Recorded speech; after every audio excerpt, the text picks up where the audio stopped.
welcome to the Arbor DZ Sports Channel with your boy Arbor DZ. We in the building. I appreciate you guys for tuning in. I appreciate you guys for all the support, and I appreciate people who just subscribed to the channel. I won't let you down. Thank you, thank you, thank you. I'm nothing without you guys.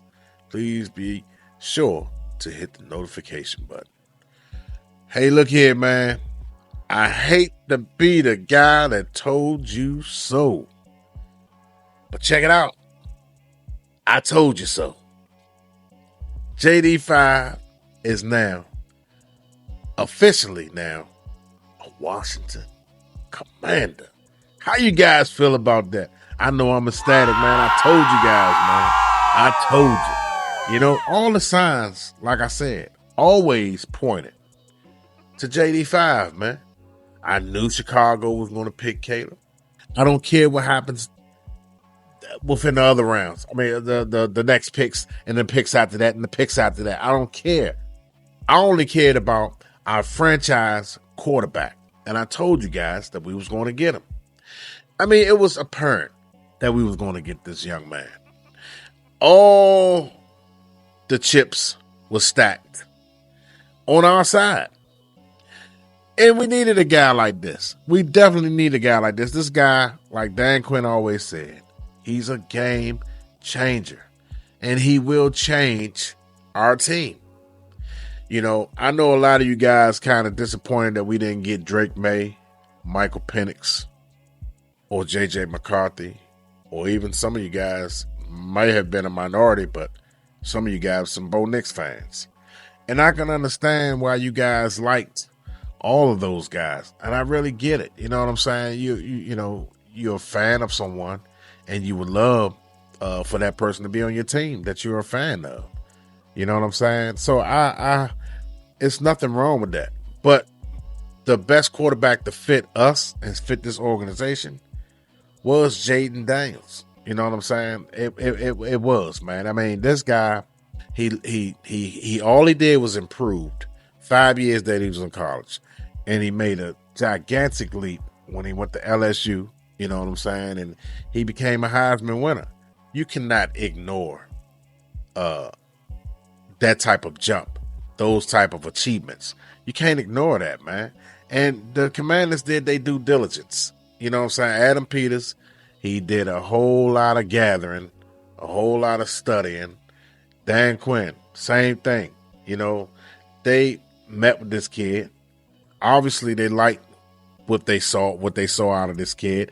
I don't know about Top Golf Gate. I don't know what they was doing with that. That's a head scratcher. Other than those guys were trying to see how all those guys fit around each other, who stood out the most. Obviously, Jaden Daniels left some type of lasting impression, and they really didn't have a choice because he was the most ready quarterback. Him and Caleb Williams, to me, was the most ready quarterback, ready to play right now, guys at the top. Those guys deserve to be drafted 1 and 2. Let's just call a spade a spade. Those guys deserve, you know, to be drafted 1 and 2. You know what I'm saying? I couldn't see it no other way. I looked at everybody. I did exhaustedly myself. I exhausted myself.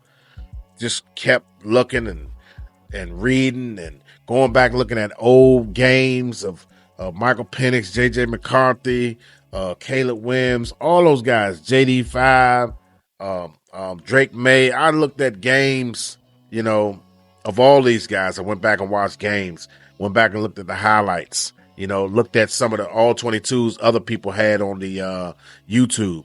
I exhausted myself out with these guys, and the guy that kept standing out and popping out to me was JD5 and Caleb Williams and J.J. McCarthy. Those guys, I mean, Michael Penix, don't get me wrong.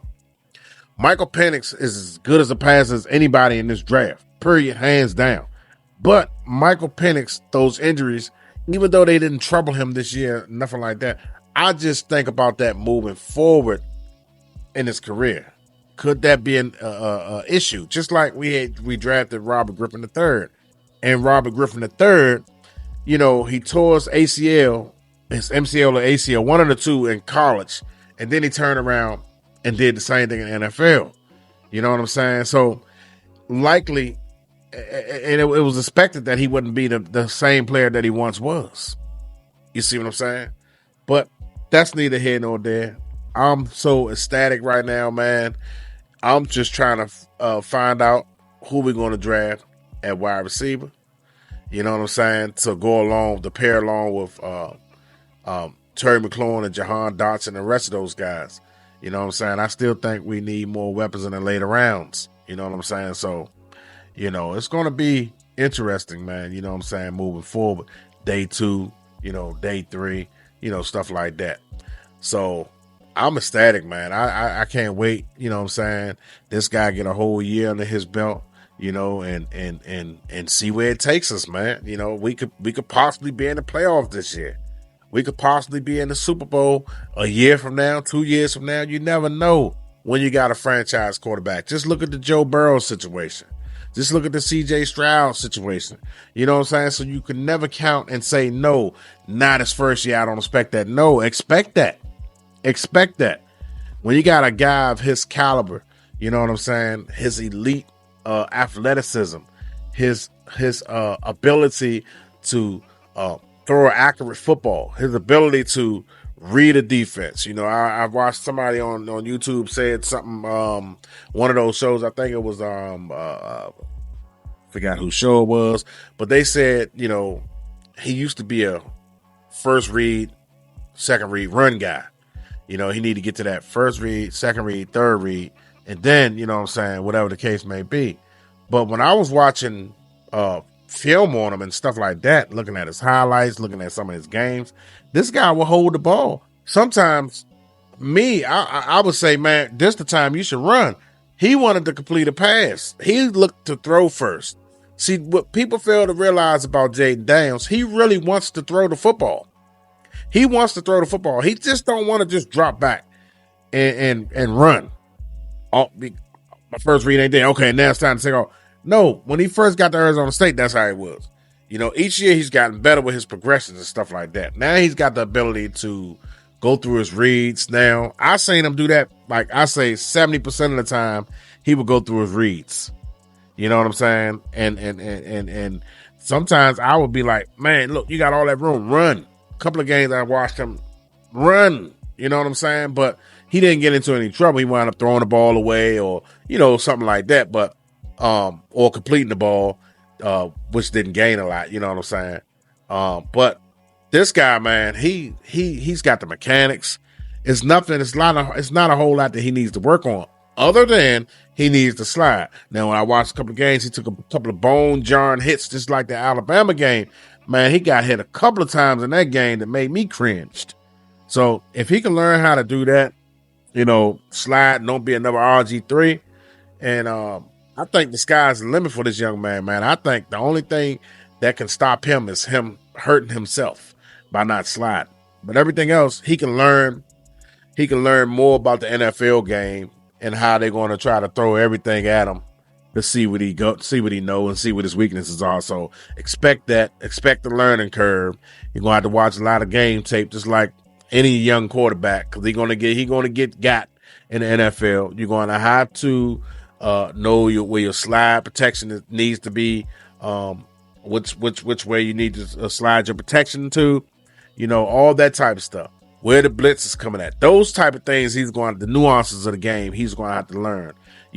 A safety looking like he's playing a cover one whole time, you know what I'm saying? They're in a cover two. You know what I'm saying? So you think you got man, but whole time it's a cover two. So you got to know when they're disguising. All that takes time. So he's going to get himself in trouble because they're going to do a good job disguising their defense. It's going to look like it's a cover two, but the whole time it's a quarters. It's going to look like it's quarters, but the whole time it's man to man. You know what I'm saying? It's going to look like it's a man to man, but it's a man zone blitz. All those things that he got to, watch out for. You know what I'm saying? As soon as you snap the ball from the center, you start to read the defense right there. And then you got it in your head, 1 Mississippi, 2 Mississippi. You only got 3 to 4 seconds in your head to complete that ball. So it's 3-4 seconds, okay. You can see what the defense is with the first couple of seconds. Okay, boom. Okay, they're in a cover two. Okay, all right, boom. My read over there. I'm gonna go with my read. Takes me over there. You know, those things he gotta learn. And once he learns those things right there, he'll be fine. He'll be fine. Anyway, I just wanted to touch on it, man, and make a I told you so video. Congratulations to you, JD5. You are officially a Washington Commander. I believe in you, man. I hope you see this video. My expectations of you are huge. I expect for you to take us to the Super Bowl within the first 4 years of your contract. You know what I'm saying? Your rookie contract. I expect for us to be in the Super Bowl. Maybe not your first year, maybe not your second, but at least that third or fourth, I expect for us to be in the Super Bowl.